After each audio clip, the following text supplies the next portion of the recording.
Hey everyone, in this video I am diving back into the world of Saga, going to break down volume 11.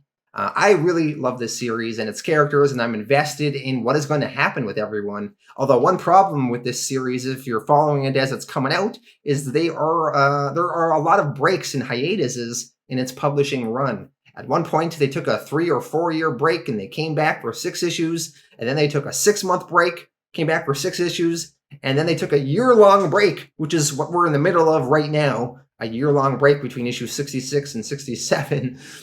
So that is a little bit annoying sometimes, and sometimes as I'm reading it, I'm forgetting what's the deal with certain characters, and I have to go back and reread past issues and try to remember what's the deal with everyone is.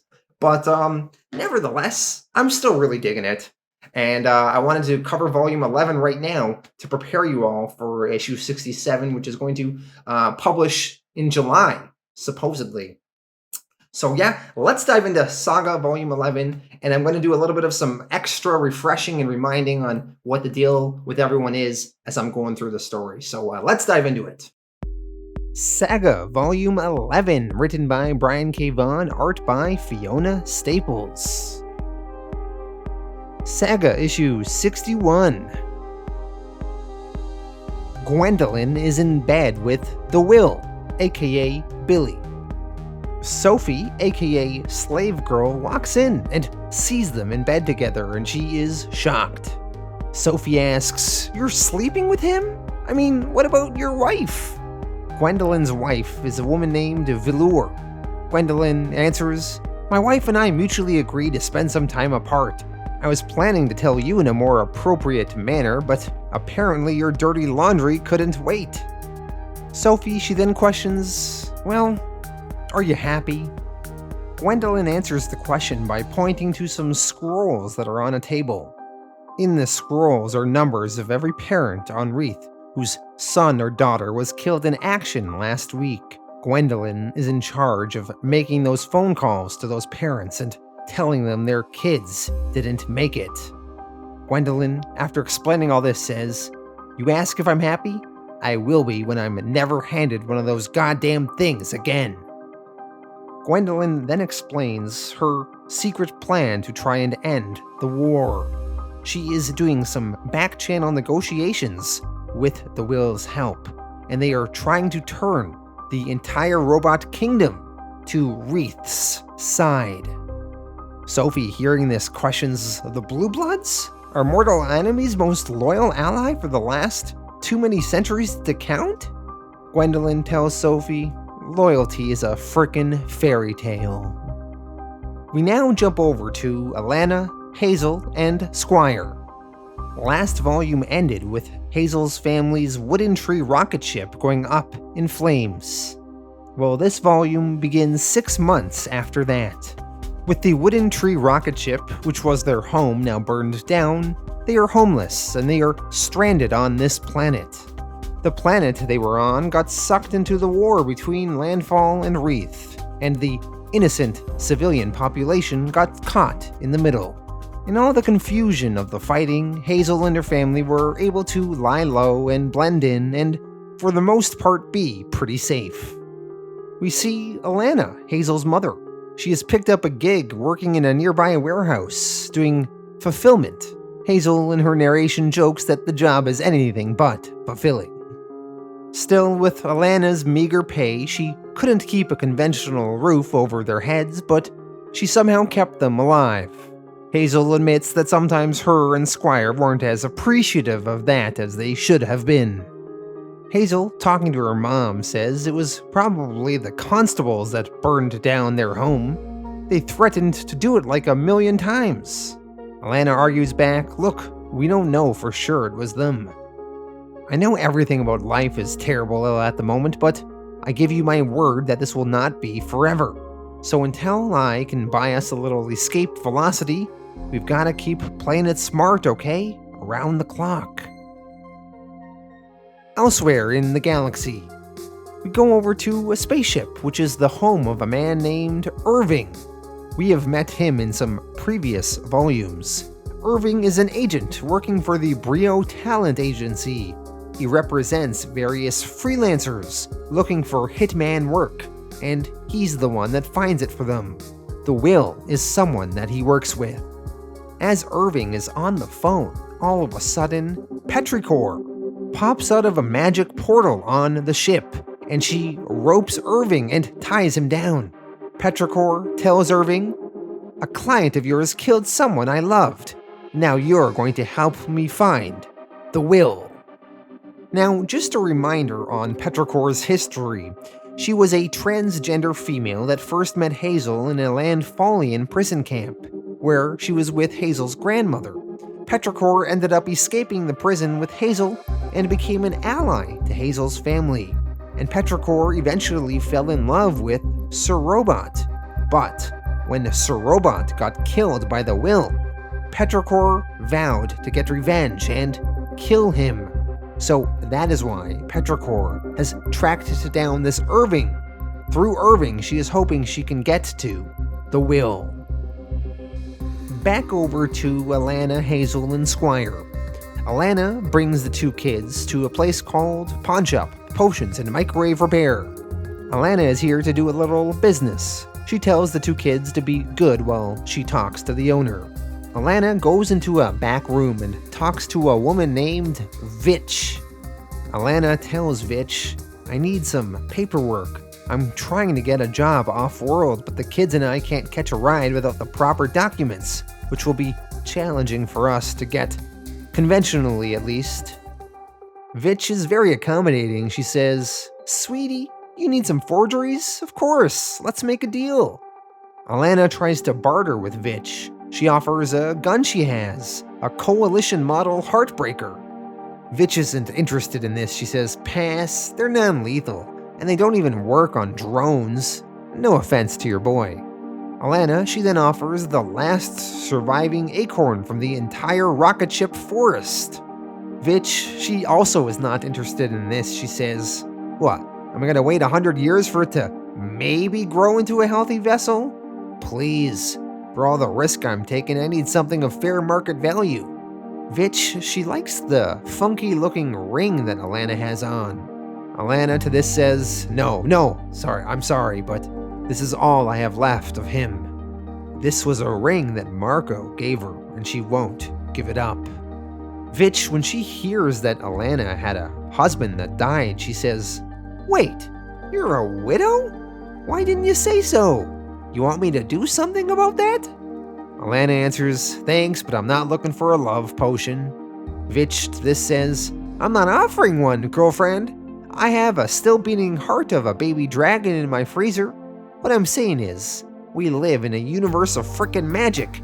And yeah, the ingredients are expensive, but get me the right ones and I can bring your husband back to life." Hazel, eavesdropping on this conversation in the next room, is shocked when she hears this. Could this woman really bring her dad, Marco, back to life? Saga, issue 62. We now have a flashback. We see Alana and Petrichor.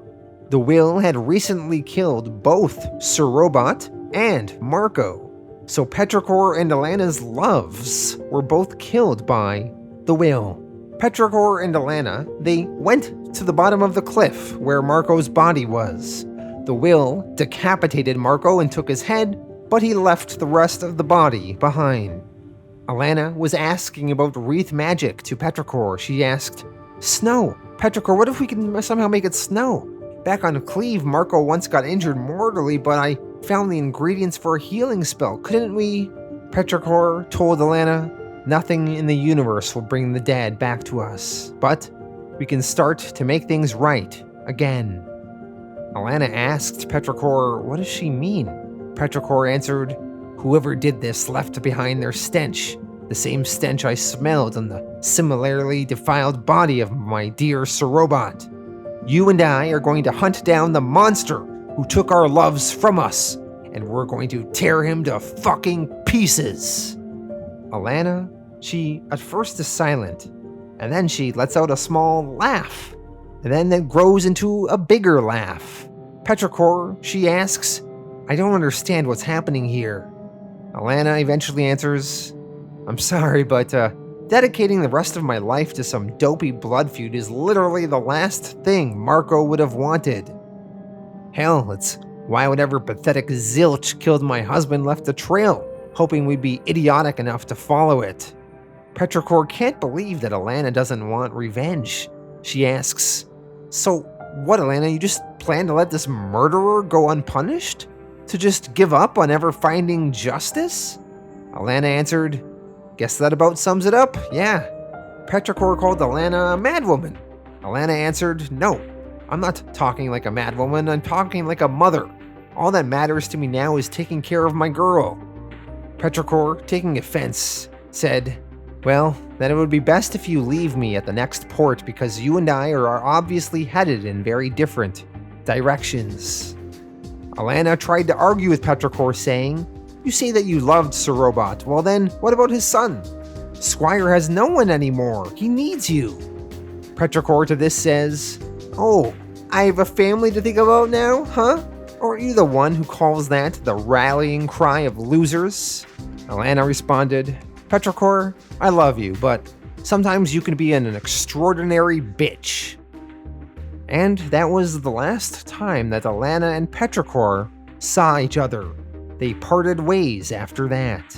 Petrichor went out to try and seek revenge and get the will, and Alana, she just tried to raise Hazel and now Squire.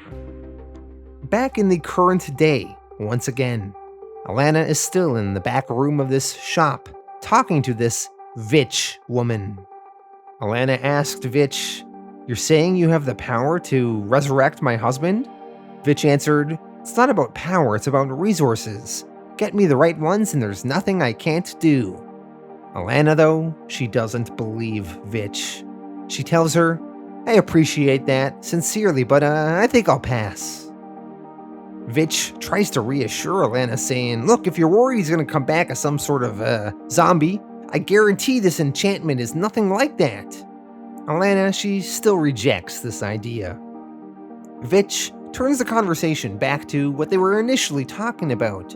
She tells Alana, "If you're still interested in getting out of this suburban hellscape, I can make you a phony travel pass for, let's say, $5,000 a piece. And that's my friends and family rate because you've been such a good customer." Conversation ends with Alana saying she'll see what she can scrap together. And Vitch tells Alana, "If you ever change your mind about your husband, you know where to find me."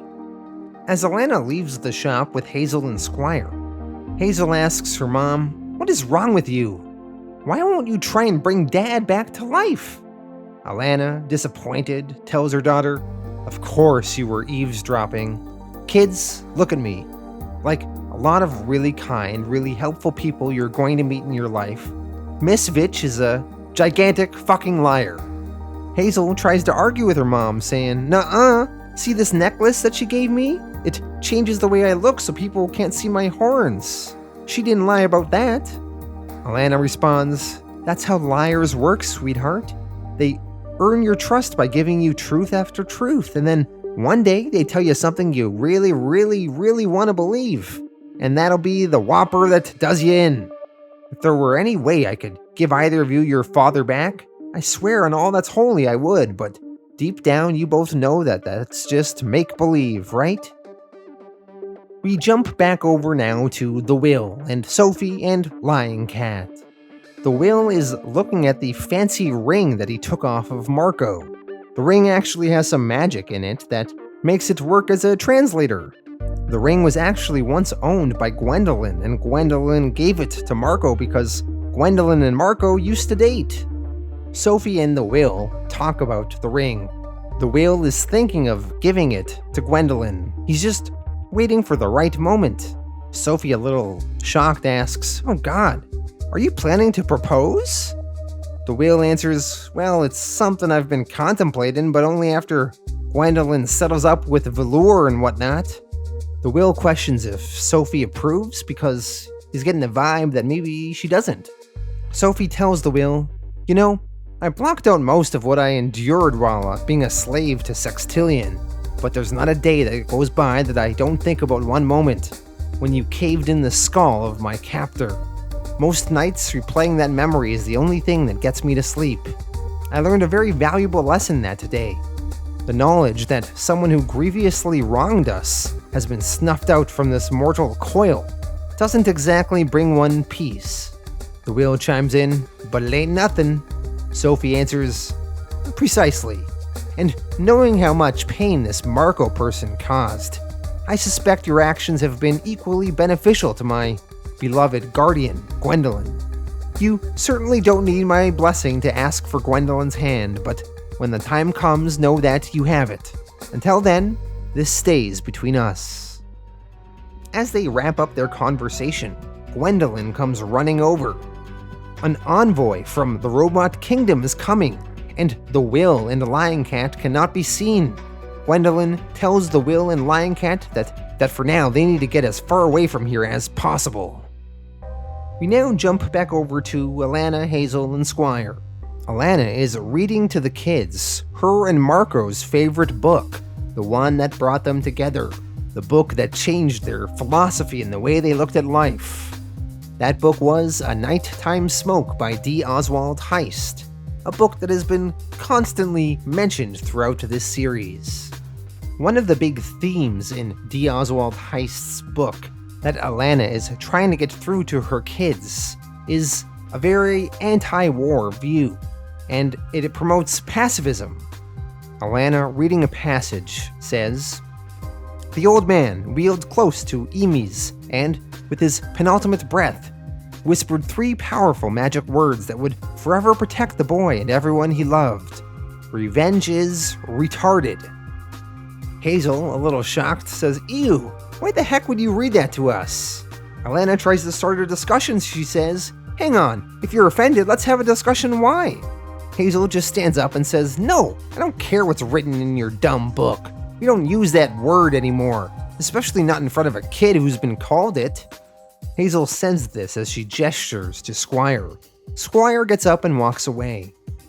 Older adult Hazel then narrates to us, "I know now that Mom genuinely believed reading her son this story might eventually help save his life, but she was too late. Squire had already finished A Nighttime Smoke on his own, twice. He thought it opened okay, but it got boring in the middle, and even its most shocking parts were just more meaningless talk. In the real world, all that mattered was action." We now jump over to planet Gardenia.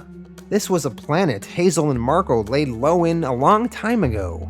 On that planet, Special Agent Gale points a gun at the alien Ginny. Just a reminder on these two characters. Special Agent Gale is an agent of Landfall's Coalition Secret Intelligence Division. He has orders from his boss to kill everyone connected to Marco, Alana, and Hazel, as Hazel is, quote, "an idea, one that can undo the fabric of Landfall's entire way of life." So that is why Gale is here, to talk to Ginny and get information. Ginny, she formed a friendship with Marco when he was living here with his family several volumes ago. Ginny, she was a dance instructor. She taught Hazel dance lessons. Ginny was married to a man named Henry, and she has a daughter named Eka. Despite both her and Marco being married to other people, the two of them almost had an affair. And when Marco left, Ginny put an ad in the newspaper in the Missed Connections section. And the investigative journalist, Upshur, he managed to find that Missed Connections article, and he connected the dots and he found Ginny and questioned her, and eventually used that info to find Marco. Alright, so that is the recap on who these two people are. Special Agent Gale is pointing a gun at Ginny. Gale introduces himself saying, "Special Agent Gale, Landfall Secret Intelligence." Ginny, surprised, questions, "Is this about Marco? I haven't heard from him in years." Gale smiles and says, "No, I can't imagine you have, but I'm actually here about another troublemaker who may have paid you a visit.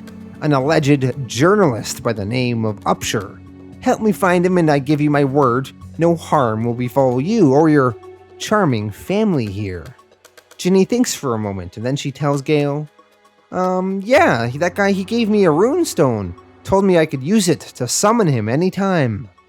Gale gives a sigh of relief, saying, "Ah, splendid. Ginny, you have no idea how much easier that makes my life." Ginny, she rummages through her purse to look for this supposed runestone, but instead she pulls out a knife and she stabs Gale in his shoulder. Ginny, she keeps the knife lodged in there, and she tells her family, "Baby, I love you. Remember, Mama loved you so much." Gale then pushes Ginny away from him, and he shoots her in the head, killing her. Gale, he then recomposes himself, and then he tells Ginny's family, "For what little it's probably worth to you two, I think the old girl made the right play there. You were never getting out of this alive." Gale then shoots and kills Ginny's husband and daughter too. Saga, issue 63. Hazel and Squire, not following their mother Alana's warnings, decide to go talk to this Vitch woman. Hazel asks her, "My little brother thinks you can raise the dead, but that's just made up bullshit, correct?" Vitch asks, "Youngins, does your mother know you're here?" Hazel answers, "Nah, she's working a double. We're supposed to stay in our house until she's back, but Squire said he was coming here with or without me, because he thinks you can give us our dads back, which is obviously impossible." Vitch, she then demonstrates that she can indeed bring things back to life. She says, "Is that so?" There's a little bug flying around her. She smacks it, killing it, and then she pulls out a little powder. She picks some of the powder in her hands and she blows it. And all of a sudden, the insect she killed reforms, and then it flies away. Vitch explains, "I can unclench the hands of time. It's called worm food, 4-dimensional dust, scraped from the tunnels between stars. Unfortunately, it costs a mint, and unfortunately, the longer ago you two lost your papas, the more we would need to turn back the proverbial clock." Vitch tells them, though, that the two of them are never going to get enough money to get some. Hazel, she says, "Wait, though, what if I'm good at, other ways of getting stuff?" Hazel saying she can steal some. We jump over to Petrichor. She has this Irving guy tied up, and she's been torturing him, trying to get information. He says, "I'm begging you, please, just kill me now." Petrichor tells Irving, "I'm not going to hurt you again, so long as the will is really where you say." Irving tells her, "Lady, I'm sorry about what happened to your boyfriend, but there's a system in place for you to get restitution if a freelancer did something out of bounds. But if you go to Wreath and try to settle this on your own, I guarantee the will is going to dismember you. And he's also going to dismember me for sending you his way." Petrichor is going to ignore this warning, but Irving continues and says, "Listen, you ditzy broad. A few years ago, sure, a well-armed Wreath soldier with the element of surprise might have stood a shot against the will, but that was frickin' then. I don't know what happened while he was out of the Union and in the wilderness, but the will came back different, okay? He's sharper, more confident, like he finally knows exactly who and what he really is." Elsewhere, back over to Alana, working in this fulfillment warehouse center. Alana's job is clearly not a good one. She is peeing by squatting over a grate. One of her fellow employees, named Packer729, warns Alana, "If a floor manager catches you away from the line again, you're gonna get canned." Alana to this says, "However would I go on if banished from this paradise?" Packer729 tells Alana, "You want to know my secret to success in working here? I'm high on fadeaway right now. You want a taste?" Alana, who had a little bit of a problem with fadeaway several volumes ago, thinks about it. She kind of wants it, but then she says, "I'm good, thanks," fighting her urges. Alana then explains to her coworker she's trying to save up enough money so that her and her kids can get off of this planet. But she's having trouble saving up for the travel pass she needs. Her coworker tells her, "Well, why don't you just get a job on a ship getting out of here?" Alana says she tried. Unfortunately, that industry doesn't seem particularly interested in hiring somebody who comes with her own passengers, her 2 kids. Packer729 replies, well, maybe not the major lines that work with the wings or horns, but on the boats that travel to places that haven't been forced to pick a side yet? I've heard the rules are a little more lax. Especially if your kids are old enough to work. Alana questions, you mean child labor? Her coworker answers, you say that like it's a bad thing. Most of the stuff we send out was made by little kids. Elsewhere, back over to Gwendolyn and Sophie. Gwendolyn dug up a painting from Wreath's archives. It is some artwork from the pre-schism era. In the painting, someone from the Robot Kingdom seems to be allies with people from Wreath. Gwendolyn explains to Sophie, I want to give King Robot a reminder that what he's bravely come here to do isn't a betrayal, but more of a loving act of redemption. Moments later, the envoy from the Robot Kingdom arrives, and out of a ship walks Countess Robot X, one of King Robot's loyal servants. Gwendolyn is at first insulted that the king did not send someone worthy of an audience with her. Countess Robot X then explains her credentials. She says, my title is Countess Robot X, but when I wield his scepter, I speak and act with the full authority of the one true sovereign. And he's had more than enough of your gifted skulls and other veiled overtures, so let's fast forward past the foreplay and get to the facial. Gwendolyn has Sophie present a scroll. Gwendolyn explains, this first document my page has for you is an official non-aggression pact, effective the moment His Majesty, or one of his vulgar representatives, signs it. Countess Robot X is hesitant to sign this. She says, are you mental? If we call a truce with you horns, the rest of the coalition, especially that boulder your pebble circles, will take it as a declaration of war. Countess Robot X believes that Landfall is currently stronger and occupies more territory, and it would not be a good idea for the Robot Kingdom to side with Wreath. Gwendolyn, she then presents a second document. She explains, in this one you will find a list that has never been before shared with outsiders. My superiors and I wanted you to see exactly how many governments have secretly signed pacts identical to the one we just offered you. Countess Robot X eyes the scroll, and she sees many other planets have actually secretly allied with Wreath.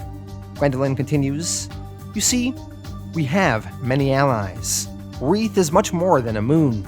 It's a vast and expanding empire, one we hope our oldest friends will finally rejoin. We jump back over to Hazel and Squire. They are going to a sketchy place to steal something for this Vitch woman so that she will help them revive their dads. Hazel and Squire trespass into this abandoned building. As they are trying to break in on the outside of the building, all of a sudden, a sketchy, scary-looking lion cat is there to confront them. This is not the Will's lion cat, it is a different lion cat. This one looks gnarly, it's missing an eye, and one of its ears is also torn off. Hazel is scared, she screams out, "Mommy!" The lion cat tries to pounce on Hazel, but luckily, Squire blasts the lion cat, killing it, saving his adoptive sister. Saga, issue 64. Special Agent Gale is still on the trail of Alana and Hazel. Over in some sort of intergalactic diner, he has tracked down the frog alien Drankin, also known as Drums because he was a drummer in a band, whom Alana and her kids met last volume, and they became kind of friends. Gale asks Drankin if he's seen this woman from Landfall by the name of Alana, as Drankin happens to match the description of an individual who was seen in her company on a planet near here. Drankin responds, "Oh, not this racist shit again. I don't know what kind of shady debt collection outfit keeps sending you assholes my way, but I'll tell you the same thing I told the other guy. 1, I don't run with no wingnuts, no offense. 2, half the dudes from my homeland rock a tricorn, so you're ignorant assertion about somebody matching my description. Gale stops Drankin and says, "Whoa, just a moment. What other guy are you referring to?" Drankin, talking about the journalist Upshur, says, "Oh, you want like the guy's name? I don't remember, Upland or something? But he was a fellow amphibian, which made his assumptions all the more galling, dig?" Gale questions, did he happen to give you anything? His card? A runestone, perhaps? Drankin answers, "Nah, he just told me to keep an eye out for this llama chick you're all horny for. Rambled about a big reward if I steered her his way." Gale questions, "Hold on, he told you where to find him?" Drankin answers, "Yeah, but I wasn't exactly paying attention. I think he maybe said something about a lighthouse?" Gale knows exactly where that is, as D. Oswald Heist lived in a lighthouse. Gale, he leaves.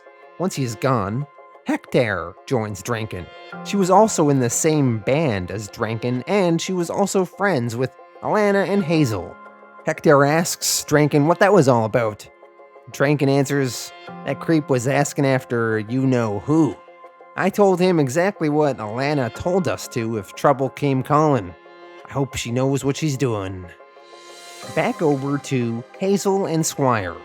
Hazel is a little shocked that her brother Squire shot and killed this lion cat, but they continue on their journey to get this thing for this Vitch woman so that she could potentially bring back their dads. Hazel is still a little shocked. She says, "Squire, you killed something." Squire tells Hazel now is not really the time to talk about this, and besides it was something, not someone. They then break into this sketchy building and rummage around inside. While they are inside this building looking for this thing Vitch told them to steal, some sort of detective stops them. The detective pulls out his badge and then says, "Wow, Vitch is really sending kids to do her dirty work." He warns the kids not to pull out whatever gun or what have you they used on the guard cat outside. Hazel asks who he is. The man answers, "Lucky for you two, I'm one of the good guys." The detective then tells the kids, "Let me guess, Vitch sent you to get some worm food, right?" Hazel asks, "I don't like the way you said that." The man answers, "Because there's no such thing. This is actually a rare strain of a powerful narcotic called brain powder. It makes all sorts of impossible stuff seem real. When Vitch blew some in my face, I swear I saw a headless rat come back to life. What did you two see?" "Well, don't feel too bad. I fell for it, and I'm a grown-ass man. One who's actually partied on stuff like this. But me and my girlfriend, we lost our daughter a few years ago. Backyard pool, stupid accident. So when I met Vitch, and she told me the dead don't have to stay dead, well, I was ready to do anything to get my little girl back." Hazel asks, "Like what?" The man continues, "Some twisted stuff, kid. Vitch asked me to do some pretty twisted stuff. By the time I realized I'd been scammed, it was too late." Hazel asks, "But you're a constable. If this is all really just a bunch of BS, why don't you arrest her?" The constable to this said, "Well, Vitch said if I ever tried to make a move against her, she'd tell my bosses everything I'd done. That would send me straight to prison, which is the same thing as a death sentence for a guy like me in my line of work. So yeah, I'm pretty much screwed, but at least I can prevent other folks from making the same dumb mistake I did, which is why I've been staking out this place, trying to head off Vitch's next victims, which was you two. Anyway, I'll do my best to cover your tracks before the psycho who owns this place shows up, but you two should split." Hazel, she believes this constable, and she's very happy that he is letting them off the hook. Although Squire, he is a little bit more apprehensive. He says to Hazel, "I don't believe a word this firebug just said." Squire still wants to try and bring back Vitch what she wants and bring their dads back to life. Squire points his gun at this constable and says, "You and I, Hazel, are leaving here with all the worm food we can carry, even if it's over this pig's dead body." We jump back over to Petrichor. She was using some magic to jump over the galaxy, and one of her jumps brings her back to her childhood home. She goes to a chest in one of the rooms, and she opens it, and she pulls out what seems like a magic bow and arrow. As she retrieves what she needs, all of a sudden, Petrichor's mom walks into the room. Petrichor's mom is at first very surprised to see her daughter. And remember, Petrichor used to be a man. She transitioned into being a woman. Petrichor's mom does make a sort of comment and refers to Petrichor as her male name, Petrographo. But in the end, Petrichor's mom seems accepting of her, and the two of them hug. We jump back over to Alana. Alana's friend from work told her that if she went down to these docks, she might be able to get a job on some sort of ship heading off-world that might take her and her kids along, even though they may not have the proper paperwork. So, Alana, she starts asking around. Eventually, she finds a man that runs a circus boat that is going to be leaving soon. Alana talks to the man and says, "I wanted to offer my services in your security department." The owner of the circus boat replied, "Look, this ain't a luxury cruise ship, it's a low-rent circus boat. I need a lug who can handle drunken passengers and the drunken carnies I employ." Alana to this answers, "Well, I did a little time in the open circuit, so I have plenty of experience with creative types." The owner of the circus boat asks, "Forget that pampered crap. You ever seen combat?" Alana answers, "I served." The circus boat owner replies, "Oh yeah? Which side?" Alana answers, "If it's all the same to you, I'd rather talk about what's next." The man to this says, "Smart answer. Horns aren't much for my particular brand of entertainment, but we get veterans and sympathizers from all fronts, so discretion's the name of the game, miss." Alana, giving a fake name, says, "Call me Eames." The circus boat owner then replies, "Alright, and listen, our shows might not be family friendly, but this is still a family business, so the first thing I tell any potential hire is, no friggin' drugs on board, understood?" Alana to this says, "Oh yeah, for sure, on the drug part. Although you did say this was a family business. Did that only mean yours?" The circus boat owner knows what Alana wants. He does a heavy sigh and questions, "How big's your tribe?"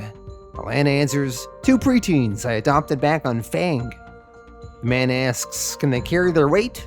Alana to this says, "Do you mean that literally, or..." Yes. If it means 3 square meals and bunks with bedbugs, my children are 100% willing and able to help." The circus boat owner to this says, "They'll get a lot more than that, but you better yank your youngsters out of whatever lousy daycare they're parked in, cause we blast off for our next world in 30. Alana questions, 30 days?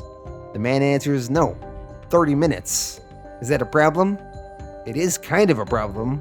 30 minutes is not that much time. Saga, issue 65. Alana, very excited, runs back to the tents where her family is staying. She opens the tent and says, "Kids, we're moving." But then she notices Hazel and Squire aren't there. And then she worries, "Oh, fuck, where are they?" Meanwhile, over to Squire and Hazel. They are still talking to this constable. Squire tells the constable, "I know it was you. I know it was you savages who burned down our treehouse." The constable to this accusation replies, "Son, I don't have the foggiest what you're going on about, but I know that deformed hand's not gonna hurt nobody." Squire, trying to be badass, says, "Yeah, we'll find out."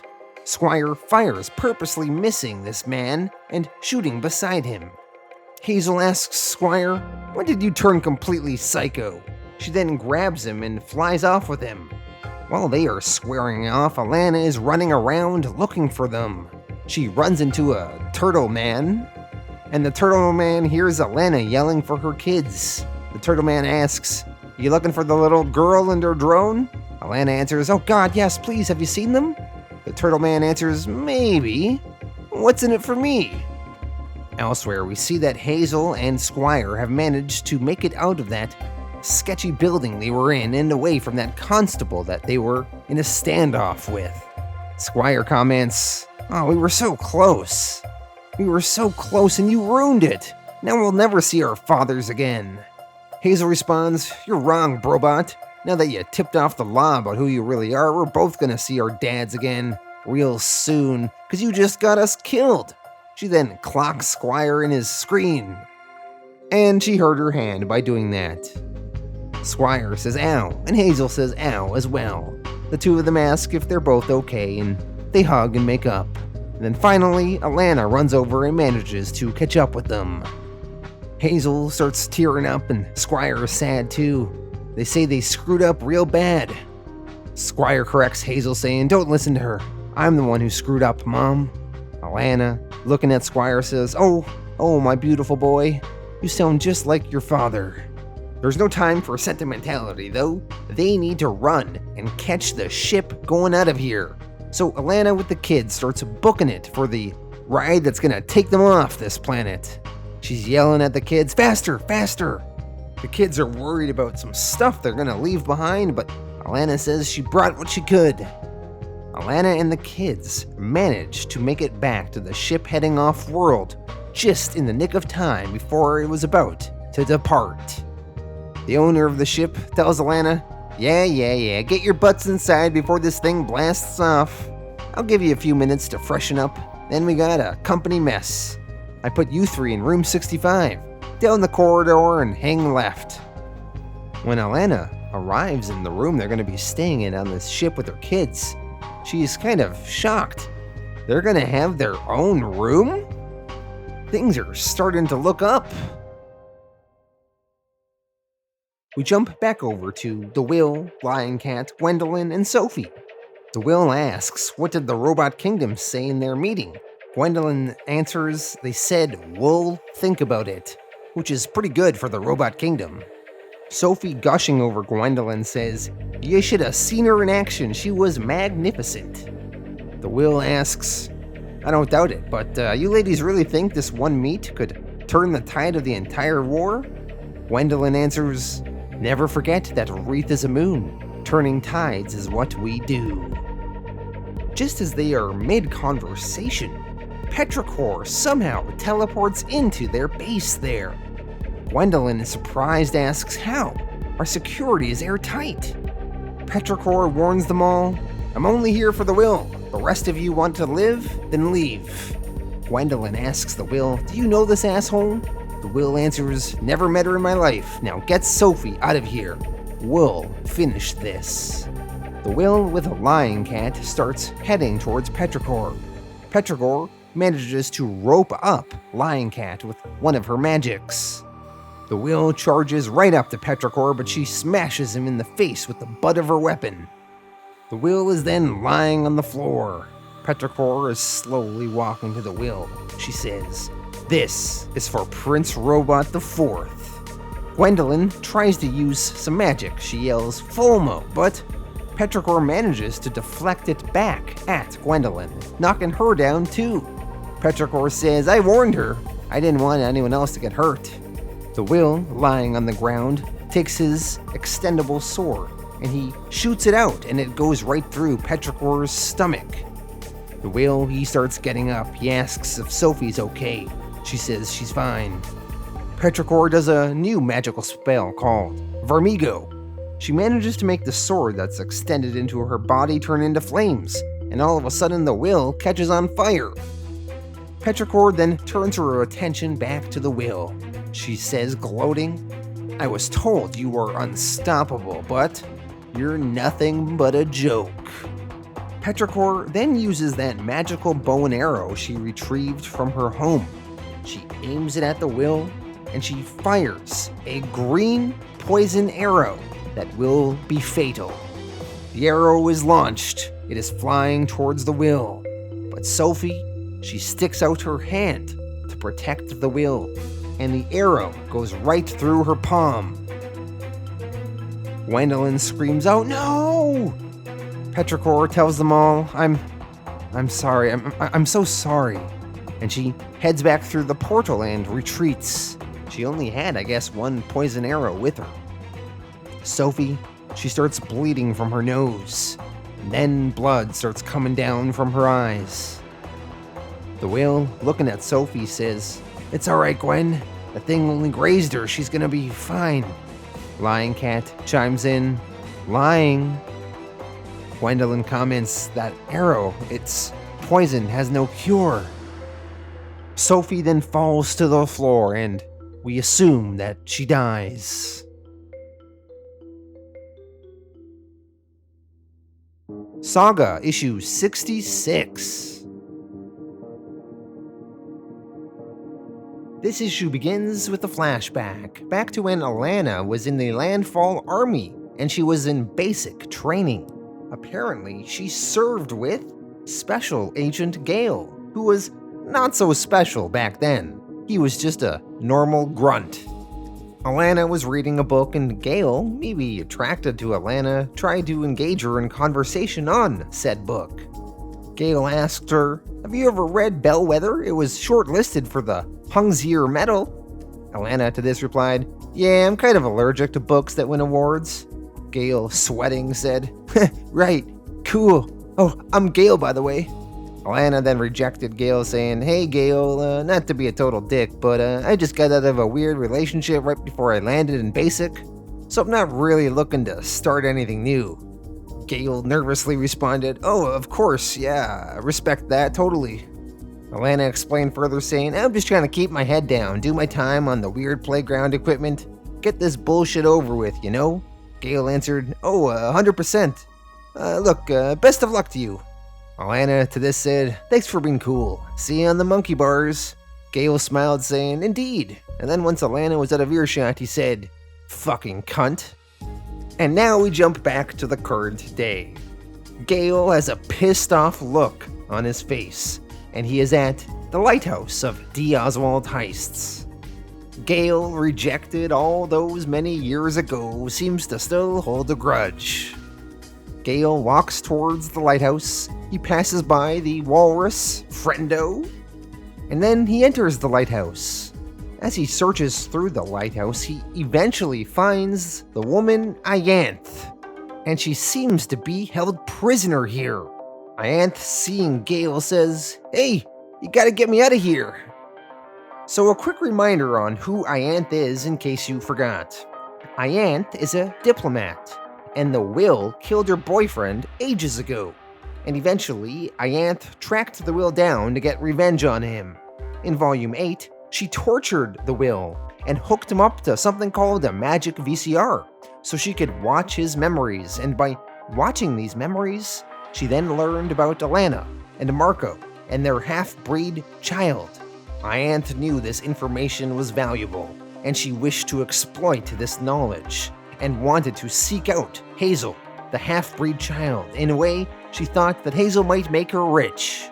In Volume 9, Ianth killed the photographer, Doff. Doff was the boyfriend of Upshur.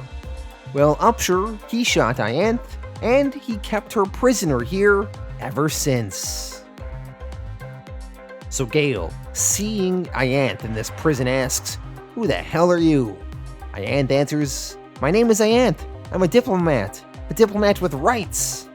I've been held here against my will for years." Gale asks, "By who?" Ianth answers, "The guy who shot me in the face, but didn't have the decency to finish the job." Gale, seeing Ianth's scarred face, comments, "Gross." "Anyway, I'd be happy to help secure your release if you can tell me whether or not your captor has ever had a visit from..." All of a sudden, mid-sentence, a green mist starts being pumped into the room. Gale starts coughing, and then he eventually passes out. And when he wakes up, Gale is tied to a chair. And now, standing in front of Gale is everyone's favorite seal, Goose, and the journalist, Upshur. Goose, holding a little gun, says, "One wrong move and Goose gives you a big ol' sad hole." Upshur adds, "Long time, Special Agent." Gale, tied up in a chair, says, "Upshur, listen to me very carefully. In a few minutes, you and this furry midget are both going to be corpses, unless you tell me exactly where to find Hazel and her whore of a mother. Upshur to this answers, thankfully I have no idea. When we parted ways, everyone agreed it would be safest if the individuals you're looking for never told anyone of their whereabouts. Goose, he then explains, but Alana and her kin knew no good nickins like you would still be hunting them, so she said she'd try to steer any bad fish straight into her net here, and by gum, it looks like we finally caught one. Gale, still tied up to this chair, is trying to cut his way loose, and while he is secretly making some moves, he's still making some conversation. He sees a photo on the wall of Upshur and his boyfriend, Doff, the journalist. Gale asks, "Say, isn't that Doff? Whatever happened to everyone's favorite shutterbug? Did the worthless piece of shit you're protecting manage to get him killed too?" Upshur answers, "My boyfriend was murdered by the woman you met downstairs."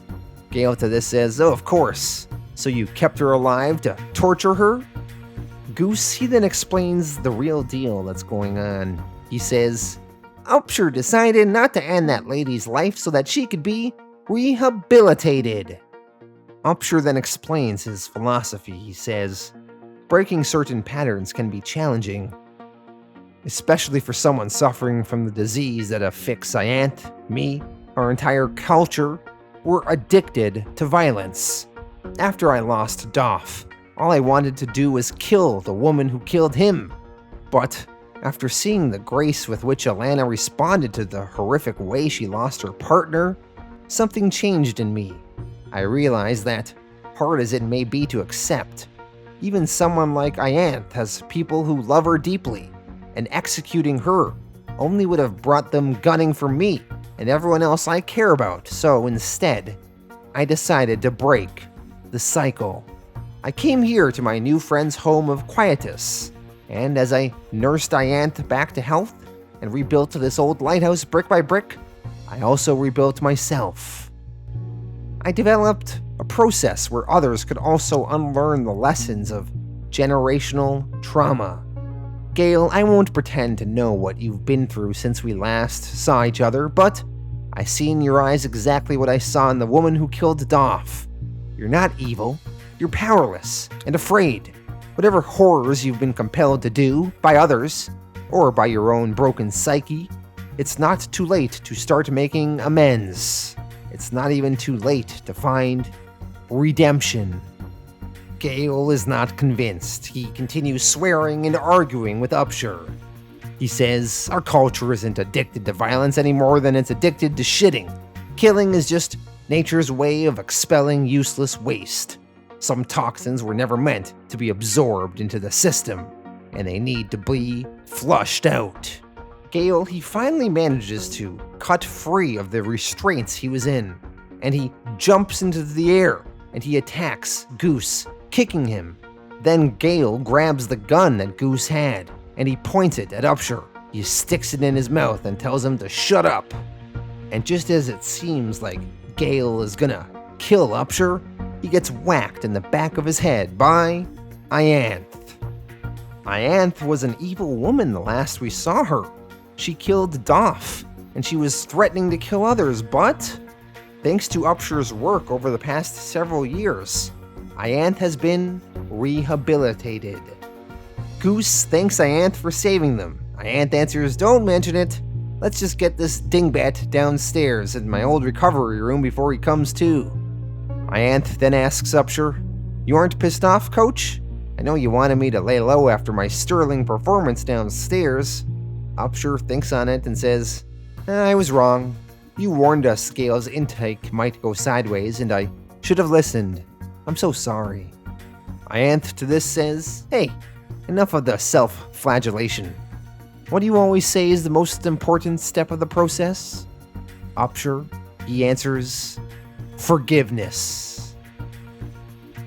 And with that, we end volume 11 of Saga.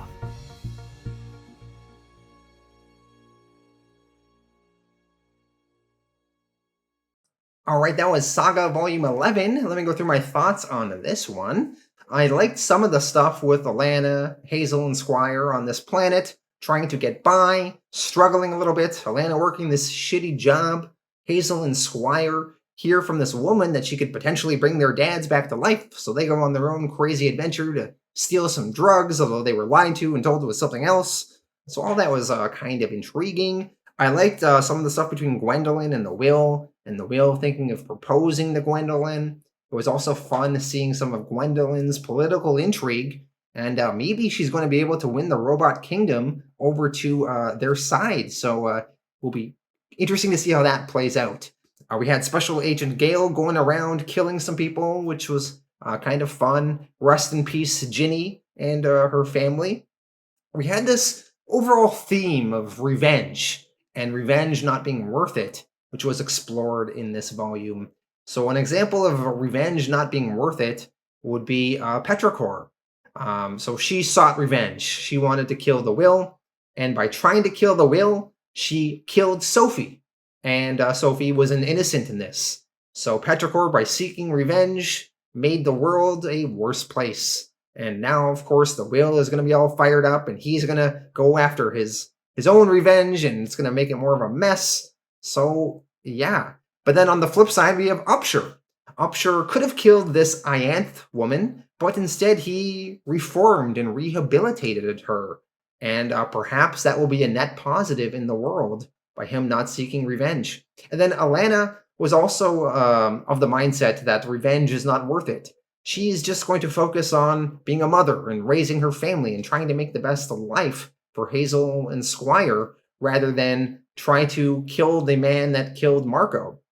So, interesting themes explored here in this volume, and I thought it was pretty good. I'm going to give this volume an 8 out of 10. Let me know your thoughts on volume 11, and one day I'll be back here to cover volume 12. But for now, next week I'm going to be starting a brand new series called Lazarus, which I think you will all dig. So tune in for that.